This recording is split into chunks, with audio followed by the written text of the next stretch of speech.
Coming up tonight, 2 weeks out until its opening, officials remind the public that lobster season is still closed and that should be respected.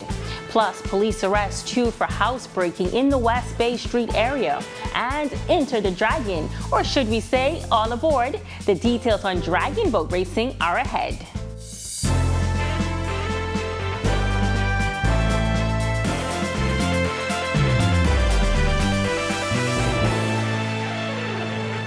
This is our News Weekend edition. Thank you so much for tuning in. I'm Megan Shepard.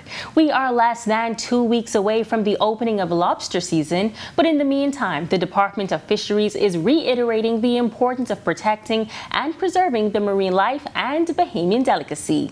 Assistant Fisheries Officer Ladina Pelicanos emphasizing that it is everyone's responsibility to respect the ocean.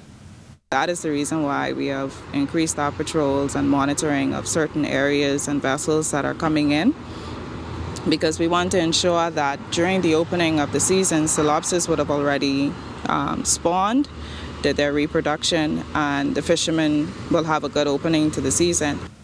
Pelicanos adding that foreign vessels and poachers also pose a challenge. As it relates to poachers will come mainly from the United States, more to this area, and so with persons exceeding their personal baggage allowance, you do have some vessels that will come in. We have the Bahamas Customs at the port of entries that are inspecting these vessels to ensure that they are within their personal baggage allowance for the different fisheries products. Meantime, two men are in police custody after being found in possession of over $18,000 in stolen property.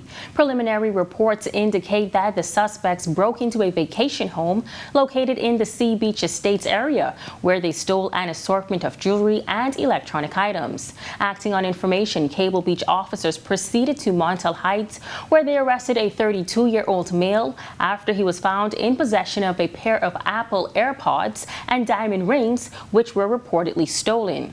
Further intelligence led officers to a home situated at Miller's Close off Market Street, where a second suspect, age 30, was arrested after he was found in possession of iPads, iPhones, MacBooks, and jewelry, all of which were reportedly stolen.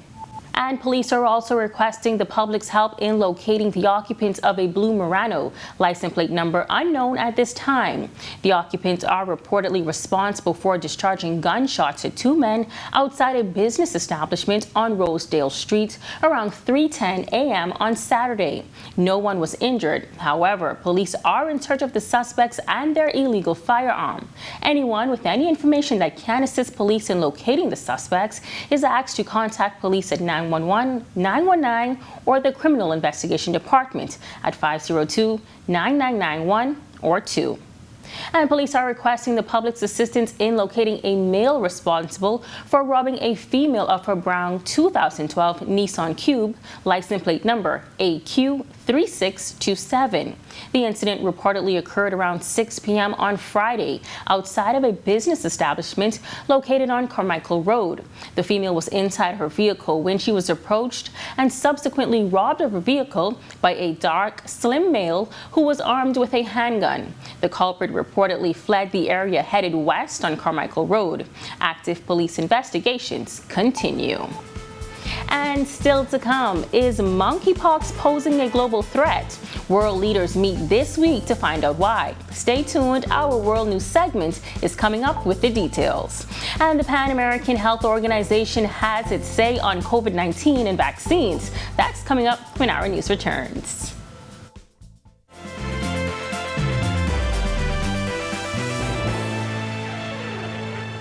Director of the Pan American Health Organization, Dr. Carissa Etienne, noting that as of last week, approximately 1.6 million cases of COVID-19 and 4,800 related deaths were reported, adding that a growing proportion of cases are being caused by the Omicron BA4 and BA5 sublineages. An increasing number of countries and territories in Latin America and the Caribbean are also reporting these sublineages. Omicron BA5 has been detected in at least 22 countries and territories, and is likely to become predominant in all the subregions during the next weeks. Dr. Etienne noting that the virus knows no boundaries, particularly with the return of international travel. She says countries must continue to promote vaccinations. It also means accelerating our efforts to reach everyone with COVID-19 vaccines, which are estimated to have saved nearly 4 million lives in our region. And this is according to a recent study. The good news is that the vaccines remain highly effective against either of the Omicron sublineages to prevent severe disease or death.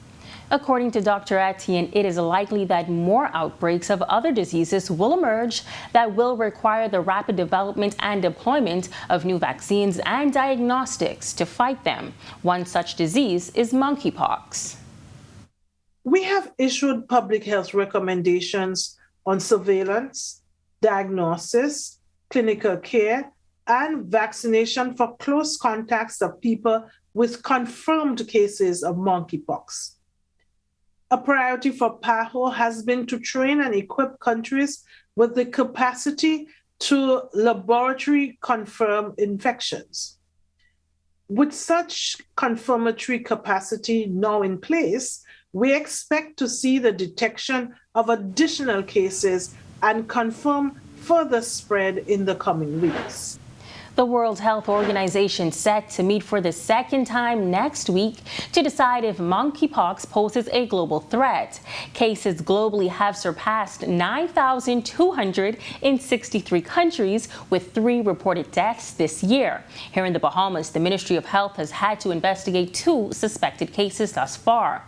The virus, discovered in 1958, causes painful rashes all over the body, and according to the United States CDC, most persons recover within 2 to 4 weeks. Europe is the global epicenter of the outbreak, reporting more than 80% of the confirmed cases for the year. Our neighbors to the north, the United States, has reported more than 760 cases. Now, the emergency committee will meet to discuss trends, the effectiveness of countermeasures, and to make recommendations. And when our News Weekend edition comes back from the break, is Grand Bahama Storm ready?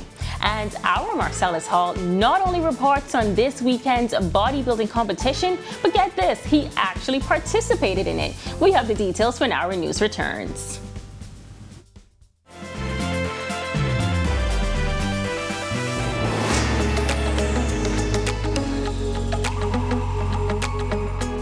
Grand Bahamians have long been familiar with traditional plywood advertisements placed on various verges and roundabouts throughout the island.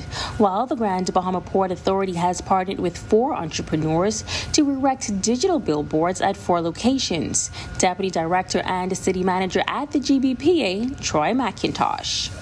This being Pollo Tropical, the first location. Another location will be the Fishing Hole and Queens Highway intersection. The third location is downtown near the bus terminal. And then the 4th location is going to be at the intersection of East Mall and Settlers Way. Business Development and Marketing Officer Trevor Simmons notes that some 12 persons expressed interest in working with the Port Authority. He says creativity and originality were key factors in selecting the final 4 businesses. We looked at how well you researched the area, your business model as well, your financial model had to make sense. We wanted to make sure that your business was sustainable. And to mention, we are actually going to go through, because this is a pilot, we're going to have an evaluation period where we see how these billboards affects the community, the motorists, the citizens here, and then from that we'll make decisions on what we're going to do next. Proprietor of Exteriad, Tia Cantor Davis, says she actually submitted her business idea to the Port Authority on 2 previous occasions, but was denied. She says she is grateful to now be the first business to erect a digital billboard. I gave my pitch, and ironically, the very entity that I was told would never accept the idea appreciated the vision. So today I'm here before you to launch Exteriad. All those persons who are interested can visit our website, www.exterior.net, to place an ad on our billboard. McIntosh explains the process to have ads placed on one of the digital billboards. You're interested in putting up an ad on a billboard. There's an application that you go to the vendor and receive. They vet you to fill out that application. You're also required to provide your business license, okay? And they receive all of that, and then that application comes to us. And then we vet the application along with the photo that must accompany it to make sure that it's an approved photo. Of course, no nudity, no foul language, and there's a list of guidelines that they must follow. Hurricane season is currently underway, and the universal message is to stay prepared. The Grand Bahama Port Authority at a press conference updating the public on its storm readiness action plan. Nikura Wolshcom of the Building and Development Services Department has this message for residents. Those things that are lying in the yard or on properties are safely either disposed of again or secured so that they don't become projectiles during a storm event. And we also want to encourage our residents to ensure that things that relate to the properties, and whether it be conveyances or documents, that they are also properly secured so that they can be retrieved after a storm event if necessary, particularly when you're coming to the Building and Development Services Department after a storm and you're looking for hurricane building permits. We want to make sure that these documents can be quickly accessed. Chief Operating Officer at the Grand Bahama Utility Company, Filcher Grant, adding that there are several comprehensive and robust plans in place. We've done a lot of work about making sure that we have inventory stocks on hand, working with our GIS department and building development to look at the flood areas, to see which areas have not flooded during Dorian, and use those higher ground areas as safe storage for some of our equipment and our stock. We've also trained our employees. We have employees that will ride out the storm to be able to respond right away in the event of a storm event. We have other employees that will respond as the winds die down to 30 miles per hour. The Port Authority is also responsible for the maintenance of the city. City Manager Troy McIntosh. So we look for problem areas in the city, what needs to happen, how we need to address it. However, we want to remind residents though, during a storm where you may have surge or large amount of rainfall during 20 minutes, 30 minutes, drain will reach their capacity. The important thing to note though is once the system is passed, wait 48 hours, and if that water is still ponding tremendously in that particular area, then obviously that's something we want to look at. And so we ask persons to contact us at our helpline, 24-hour helpline, 352-2000, to provide us with any issues that you may have in your residence.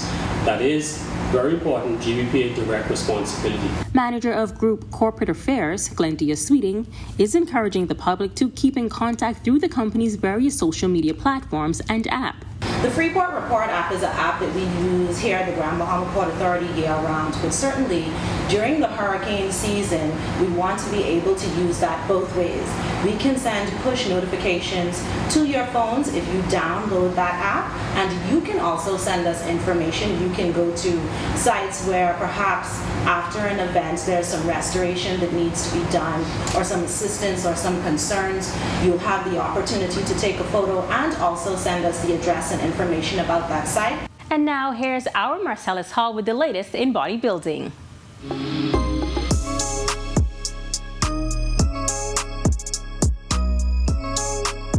Welcome to your Sunday Sports Check, everybody. I'm Marcellus Hall. The Bahamas Bodybuilding and Fitness Federation's Novice and National Bodybuilding Championships going off without a hitch last night at the Atlantis Theater. In fact, a big crowd on hand to witness the event, which was a good sign for the Bahamas Bodybuilding and Fitness Federation. The sport is definitely back after a bit of a hiatus due to COVID-19.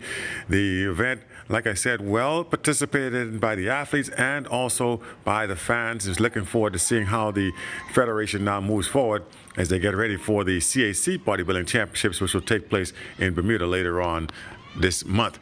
Meanwhile, we do have some word coming in from baseball as Jazz Chisholm, despite being named as a starter, has not been cleared medically to play in the All-Star game. He will be announced as a starter at the start of the game, but will not take the field. Disappointing for him, but of course history has already been made with Jazz being named as a starter, as a Bahamian for the Bahamas for the All-Star contest in Major League Baseball. Meanwhile, over at the World Championships in Oregon, two Bahamians competing in the 100-meter heats, Tania Gaither and Anthony Strawn, both advance out of the first round. You see here Anthony Strawn in the first heat along with Sharika Jackson of Jamaica. She would finish second. Tania Gaither, meanwhile, would advance as well on time. She had the 8th fastest time going into the next round, so she's through as well. Two Bahamians, like we said, in the 100 meters. Semifinals now looks as if they're going to have a chance to have at least have one make it through into the finals of that particular event. Other Bahamians will expect to be competing over the course of this weekend. We'll keep you all up to date on those as well as the week progresses. And that is a look at your Sunday Sports Check. I'm Marcellus Hall. Enjoy the rest of your day. Still to come, the weather forecast to help you shape up the rest of your weekend. And remembering the great George Simmonet. The details coming up right after this break.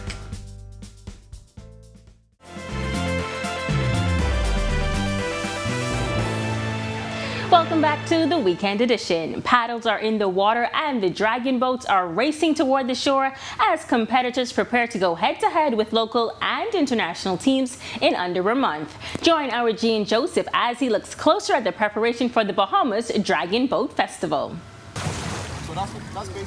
Teams are preparing to compete in the inaugural Bahamas Dragon Boat Festival, August 20th and 21st at Goodman's Bay, and training is in full swing several days a week on Junkanoo Beach. Nathaniel Farrington, national coach for the Bahamas Chinese Dragon Boat Association, is making sure that all teams can put on their best showing come race day. It is my responsibility to train the team, have them ready, train them about dragon boat, train them how to steer the boat, how to paddle. What I do is basically get everyone in a comfortable mood to operate this boat and be ready for the festival, be ready to compete. Many teams are gearing up for the showdown, including the Rev Dragon Warriors and the Paradise Dragons. Paradise Dragons' Omala Black Hudson says the experience is amazing despite this being her first time doing an activity this physical on the water. Hudson says her team has its eyes on the prize. We feel very, very excited. We've been preparing Sundays and Wednesdays. Trying to work on our stamina, our speed, getting the distance that we need to get to, and trying to think about how we need to prepare our bodies to complete the race as well as compete against the participants coming in from abroad and locally. Notwithstanding all the health and fitness impacts, dragon boat paddling is a great recreational activity that engages your total body and fosters teamwork. Farrington encourages teams to sign up and not get left on the shore. Training is awesome. We still have a lot of room for more teams to sign up. I encourage everyone to sign up, register, bring your team out, and let's see what you got. This is a very competitive sport, and everyone is very excited and having a lot of fun. Visit the Bahamas Chinese Dragon Boat Association's website or Facebook page for more information on signing up. The Rev Dragon Warriors will see you at the finish line. I'm Jean Joseph, reporting for our News. Let's go Team Rev. Well, after a few days of rain, it seems like the sun is finally peeking out. Let's take a look at weather over the next few days.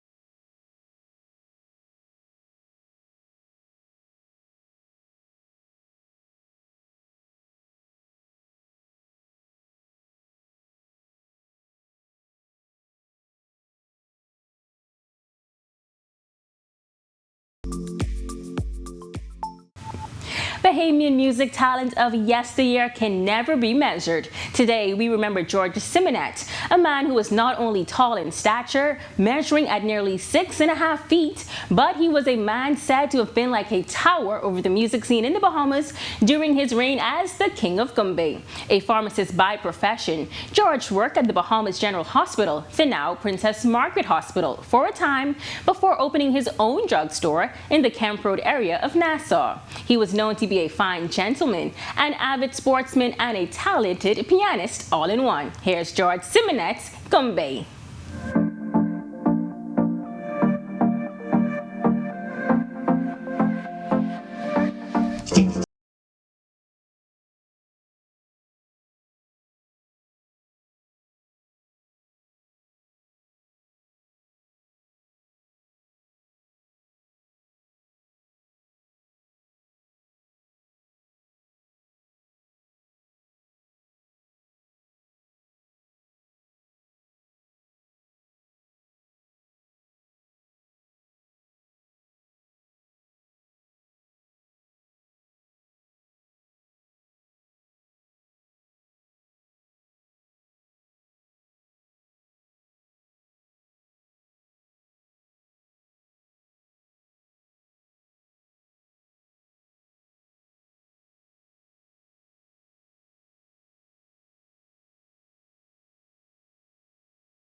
And that was George Simmonet singing Gumbe. And just before we go, we have to give our Marcellus Hall kudos for participating in the Bahamas Bodybuilding Fitness Federation's national competition. Yes, Alice, he was looking real good.